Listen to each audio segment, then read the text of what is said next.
Hi, I'm Rachel. Welcome back to another plant channel. So today I want to share a plant haul with you guys. I know that last month I missed my end of the month haul, and that was because I only picked up one plant for the entire month. So I wanted to wait till I had a little bit more to show you guys. So today I have a few plants to show you guys, and I have some new pottery that I'm super excited about. I went to Connecticut over the last weekend, so I've visited some plant stores I don't normally get to.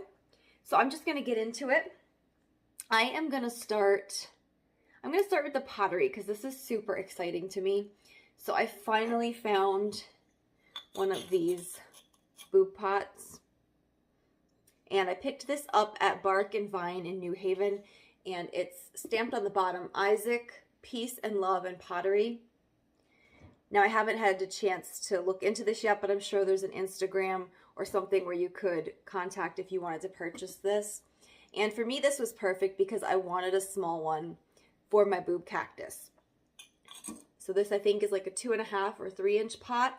And they did have larger sizes also. But this is perfect. This is exactly what I've been looking for. And everywhere I looked online, they weren't right. And this one was just perfect. So that's the first thing I picked up. I also picked up just a plain terracotta pot at Savers. And I believe this was around $2. It doesn't have a hole in the bottom yet, so I'm just using it right now as a cash pot, and then I could put a hole in the bottom later if I want. And then I picked up 2 more planters. I went to Marshall's, and this was just Marshall's near me, not on vacation or anything special. But their planters were marked down by about half off. So I picked up 2 that kind of go with my style. This is the first one, and this was marked down to $3. And this is kind of an unglazed terracotta here, and then white ceramic. I am still deciding if I'm going to keep it this way, or if I'm going to go in and paint like a matte white, so it's kind of like monochrome, but with a little bit of texture, because I'm not sure that I like how these are not straight across. I'm not sure yet. And this one already came with a hole drilled in it, which was nice. And then the inside is just terracotta. And then the other one I picked up, this was only $4. This was a crazy deal, and I love this one too. This has a look of handmade pottery, which is kind of what I try and go for in the pots I find. I want them to look a little bit unique, maybe a little uneven. You can see in the texture, and that's what I really enjoy.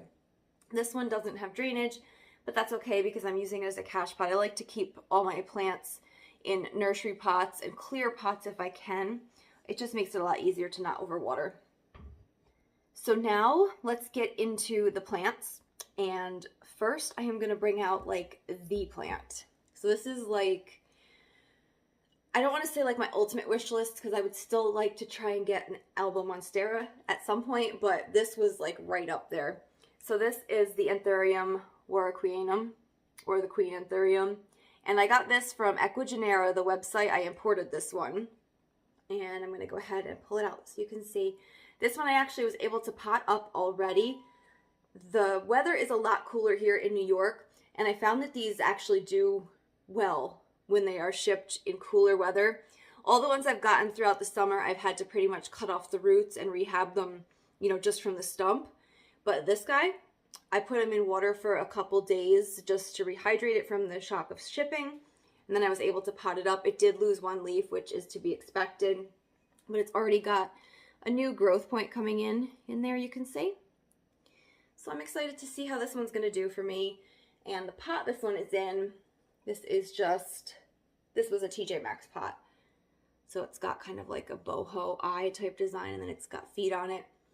And I wanted to try and put it in a planter that had a little more height because the length of the leaf is so long.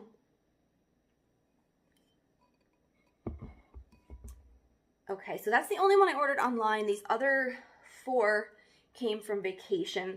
So on the way to Connecticut, which is where we went, I stopped at my local-ish nursery. It's probably about an hour or so from my house, but it's really the only like specialized nursery that's close. And I picked up 2 plants there. So the first one I picked up is this Syngonium Windlandii. And overall, I have found Syngoniums to be really easygoing. So obviously every time I get a plant, I research because that's kind of the fun of it. But overall, they're pretty easygoing. So I'm excited for this one to see how it's going to do. And in the research I have done, I found that as these mature, they will lose this white like variegation down the center. So I'm not gonna trellis this. I'm not gonna try and stake it up. I'm gonna try and keep it with its more juvenile leaves if possible. So we'll see how that goes.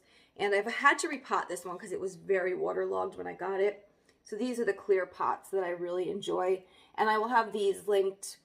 If you check my Amazon store in the description box, I have links to these clear pots that I like.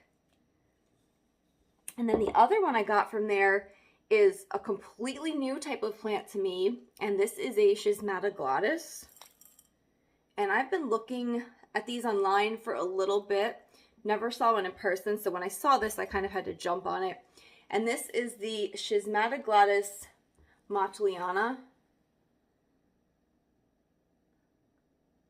So I just liked the patterning on this plant.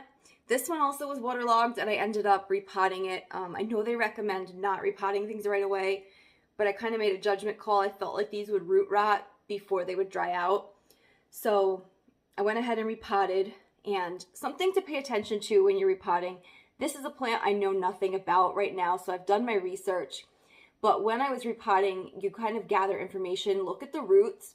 This one has really fine, thin roots, which leads me to believe that it's not going to want to dry out. I'm going to treat this more like I would a Calathea because it's got the thin leaves and it's got really thin, fine roots, whereas the Syngonium, I usually let them dry out because they have a lot chunkier roots. It means they hold onto water a little better.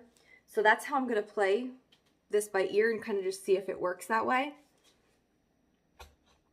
So those two came from Adam's Fairacre Farms in Newburgh. I don't know if I mentioned that. I know I said local nursery.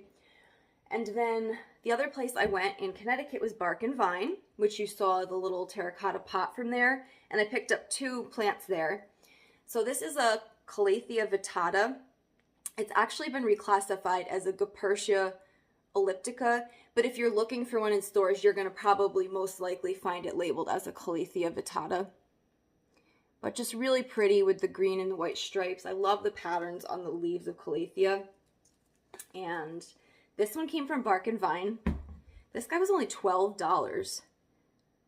I thought that was a crazy good price because I looked at Terrain there also and wanted this plant. But at Terrain, it was over $20 for about the same size. And these are, it's very full, it's healthy. And for that price, I thought that was great. So I added him to my Calathea corner.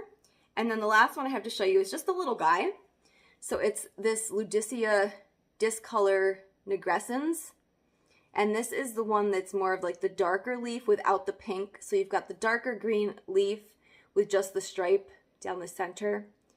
And I'm going to go ahead and put this in my terrarium where I have my other jewel orchid. But the sheen on these leaves, I think it's coming across on the camera somewhat. But in person, this is just stunning. So I will be revamping my terrarium this week and adding this guy in. Maybe taking something else out, we'll see. But yeah, that was my plant and pot haul for the months of October and now the beginning of November. I don't know if I'll be doing any more plant shopping because Christmas is coming, and for me, I am a huge Christmas fan. I'm going to do decorating as usual. I go all out. And what I end up doing is all the plants in my downstairs, I end up moving them upstairs and just setting up lights for them for like that month and a half of Christmas decor. And it's kind of bittersweet because I love the Christmas decor, but I miss my plants so much when they're not down here with me every day. But yeah, this whole hutch behind me, it's all going to be emptied out. Everything in the living room, it's all going up, and it will all be upstairs for that month. I will hopefully, fingers crossed if all goes well, be doing a Christmas tour. It won't be a plant-based one, so any of the new subscribers or new viewers that are here for that, it won't be a plant Christmas tour, but I just like doing my Christmas tour every year, so I will be doing that, hopefully. Yeah, so I feel like I've been rambling on. Thank you guys for watching this video. If you liked it and you love to see my plant content, take a minute, hit the thumbs up, subscribe, and click the bell so you don't miss anything. But I want to thank you for watching, and I'll see you in my next video.